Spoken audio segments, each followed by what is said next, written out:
Invité du journal, Yves Fortuné Mundelengole Ourosia, le député d'Ongogny dans le département des Plateaux, membre du Parti congolais du travail.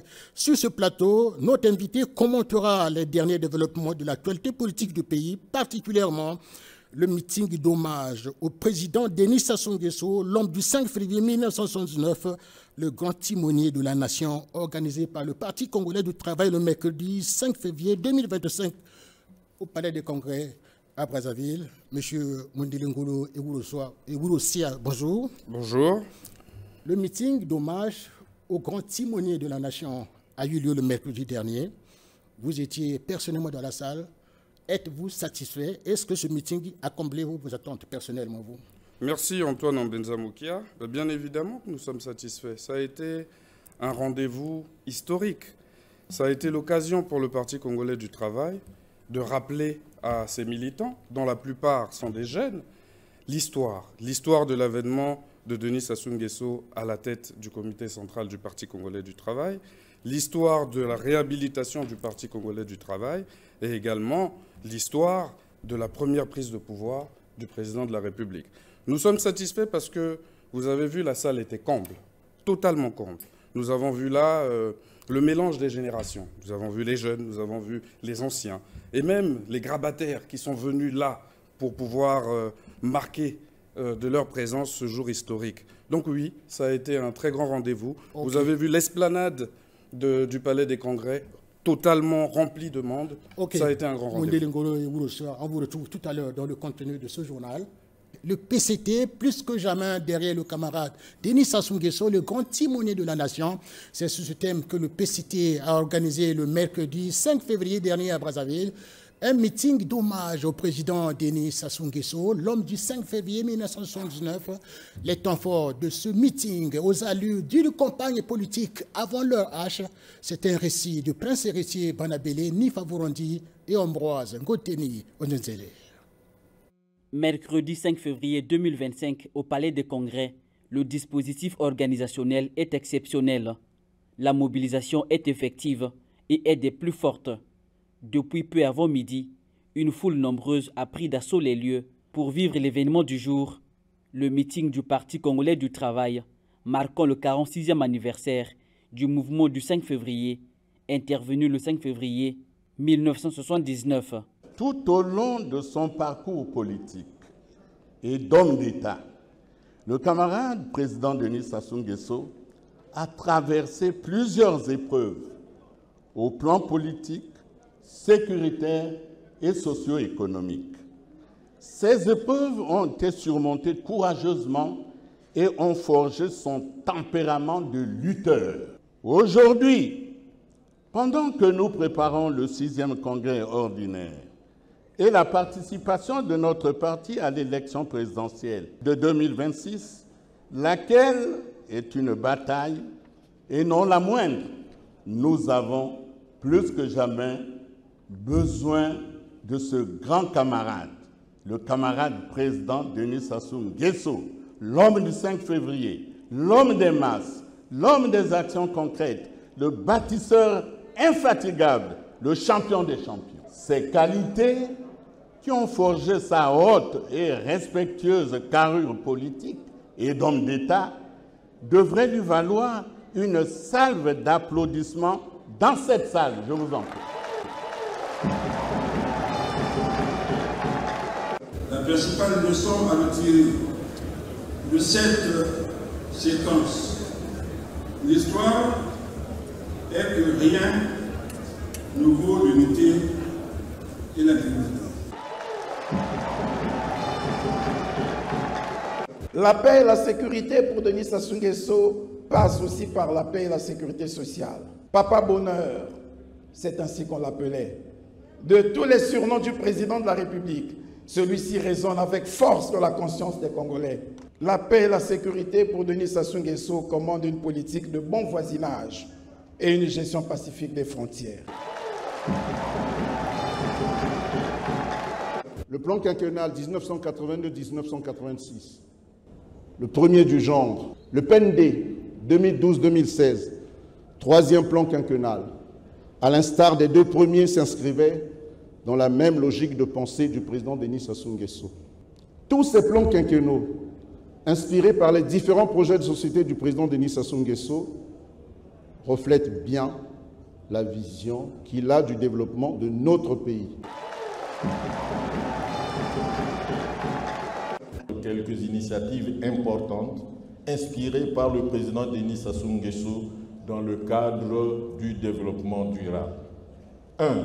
La journée de l'arbre. 2e, le fonds bleu pour le bassin du Congo. 4e initiative, la conférence internationale sur la forestation et le reboisement. PCT plus que jamais derrière le camarade Denis Sassou Nguesso, grand timonier de la nation, était le thème de cette activité. Invité du journal, Yves Fortuné Mondelengole Ourosia, député d'Ongoni dans le département des Plateaux, membre du Parti congolais du travail. Alors, Mondelengole Ourosia, vous étiez dans la salle. Est-ce que ce meeting a atteint ses objectifs, tel que vous l'avez conçu, vous qui êtes au Parti congolais du travail? Merci Antoine. Tout d'abord, ce meeting n'avait pas un élan politique. C'était un rappel historique. C'était pour nous l'occasion, après la tenue du comité central, de la dernière session du comité central. Là, vous présentez le président Denis Sassou Nguesso, grand timonier de la nation, dans sa casquette dans politique. Hein. Absolument, oui. Absolument. Mais l'idée première était de faire un rappel historique. C'est une date clé pour notre parti, c'est une date clé pour notre pays. Il était question pour nous de marquer un temps d'arrêt dans le cadre du programme d'activité du parti qui a été installé lors du dernier comité central pour pouvoir célébrer cette date qui est une date importante. Bien évidemment, nous célébrons cette date autour de notre leader, le président du comité central de notre parti, le camarade président Denis Sassou Nguesso, qui est un grand timonier. Oui, c'est le grand timonier, nous devons l'appeler ainsi, parce qu'il tient le bateau Congo. Il nous conduit vers la prospérité.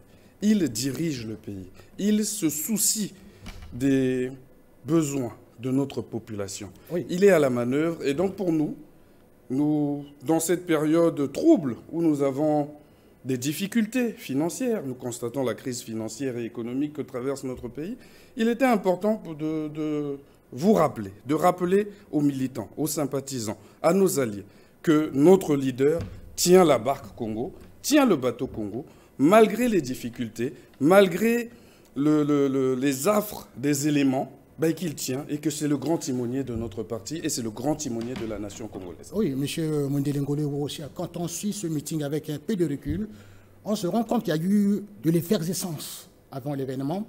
Il y a eu comme un bouclier qui s'est levé un peu dans l'opinion. Les langues se sont déliées. Apparemment, c'est comme s'il y avait un enjeu caché, un agenda caché derrière ce meeting. Non, il n'y a aucun agenda caché. Pour nous, c'est une date normale. Chaque année, vous constaterez que le Parti congolais du travail se remémore le 5 février. Cette année avec une tonalité particulière, oui, parce que nous sommes à la veille de grandes échéances, parce que nous nous rapprochons de l'élection présidentielle, parce que nous sommes à la manœuvre face à la crise que traverse notre pays. Et donc, il était important de faire cet arrêt, de rappeler aussi à notre jeunesse, qui connaît peut-être mal l'histoire. Moi, je suis jeune. Et peut-être que l'histoire est mal connue. Et c'était l'occasion de nous remémorer l'histoire du Parti congolais du travail, l'histoire du pays, parce que c'était le parti unique. Oui, Mondelengole Ourosia, quand on suit de près ce meeting, il y a eu 5 principaux orateurs qui ont pris la parole. Oui. Parmi ces 5, il n'y a pas eu de jeunes, il n'y a pas eu non plus quelqu'un des amis alliés, les alliés du Parti congolais du travail, alors que le grand timonier de la nation, Denis Sassou Nguesso, que vous présentez au grand public aujourd'hui comme l'homme de la solution, parle bien du vivre ensemble et a décrété 2024 et 2025 année de la jeunesse. Est-ce que les questions des jeunes ne sont pas d'actualité au PCT ou quoi? Mon cher Antoine, c'est bien dans le cadre de cette année de la jeunesse qu'il ne vous a pas échappé que quelques jours avant la tenue de ce 5 février, la force montante congolaise, c'est-à-dire la jeunesse du parti, s'est retrouvée à Kintélé pour pouvoir donner les grandes lignes de cet optimisme. Ils ont dit qu'ils sont jeunes, nous sommes jeunes et Congo optimiste. Il y a eu un événement fort à la veille, prélude à ce 5 février, et donc la jeunesse s'est exprimée dans toute sa diversité et dans sa singularité à travers ce meeting préalable. Et le jour du 5 février, nous avons donné la parole à ceux qui ont fait l'histoire. ceux qui ont fait l'histoire, le camarade Ngakala, qui était là à cette époque, nous a rappelé comment les détails de cette prise de pouvoir démocratique, parce que le président de la République, lorsqu'il prend le pouvoir le 5 février, ce sont ses pairs du comité central et du comité militaire qui l'installent à la tête du parti. Le meeting hommage au grand timonier de la nation a eu lieu le mercredi dernier. L'après-meeting, qu'est-ce que vous prévoyez au niveau du PCT? Après ce meeting, vous imaginez bien que nous sommes en train de nous organiser. Oui. Les sections, les cellules, les comités, les fédérations s'organisent pour préparer le congrès du Parti congolais du travail qui aura lieu certainement dans le dernier trimestre de cette année. Donc nous avons le cap vers l'organisation de notre congrès et c'est lors de ce congrès que jaillira le candidat du Parti congolais du travail et certainement le candidat de la majorité. Oui, il faut peut-être un peu de discipline au sein du parti parce que depuis quelques mois déjà, il y a quelques organisations du Parti congolais du travail qui font appel à la candidature au niveau du grand timonier de la nation. Alors, je pense que ce sont des initiatives personnelles. Ce n'est pas la ligne du parti. Le parti, pour le moment, s'organise. Le président de la République est encore à la manœuvre. C'est un mandat qui est en cours. Le gouvernement est en train de trouver des solutions pour pouvoir résoudre les problèmes des Congolais. La priorité est là. Le moment des candidatures viendra et ce sera pendant le congrès du Parti congolais du travail. Moundélé Ngolo et Ourosia, vous étiez sur ce plateau pour commenter les derniers développements de l'actualité politique nationale, surtout ce grand meeting organisé par le Parti congolais du travail en hommage au président Denis Sassou Nguesso, l'homme du 5 février 1979. Avant de quitter ce plateau, quelle est votre dernière préoccupation, sur votre dernier mot? Alors, mon dernier mot sera juste de vous dire que toute autorité vient de Dieu. Et Denis Sassou Nguesso a la mission divine de trouver les solutions aux problèmes des Congolais. Il a la mission divine d'apporter la prospérité et de garantir la paix dans notre pays. Voilà, ce que moi je peux dire, c'est que j'invite tous les Congolais à rejoindre le Parti congolais du travail parce que nous préparons notre congrès et c'est le meilleur endroit. C'est l'endroit où il y a la discipline, où il y a le dialogue, où il y a le bon vivre ensemble, où il y a le respect des camarades pour pouvoir vivre cette vie politique et servir notre pays à travers ce spectre de la politique et donc de ce parti politique. Merci beaucoup. Merci. Voilà, je rappelle à nos téléspectateurs que notre invité, c'était Yves Fortuné Moundélé Ngolo Ourosia, député de Ngoni dans le département des Plateaux, membre du Parti congolais du travail. Il était sur ce plateau pour commenter les derniers développements de l'actualité nationale, particulièrement le grand meeting d'hommage au président Denis Sassou Nguesso, l'homme du 5 février 1969, organisé par le Parti congolais du travail. C'est la fin de ce journal. Prochain rendez-vous avec l'actualité en français, c'est à 20h. Et ce soir à 20h, vous serez en compagnie d'Ordel Biakoro Malonga. L'équipe de Marc Sosson vous dit infiniment merci. Et vous fixe rendez-vous pour dimanche prochain à 13h. Bonne suite de programme sur Télé Congo.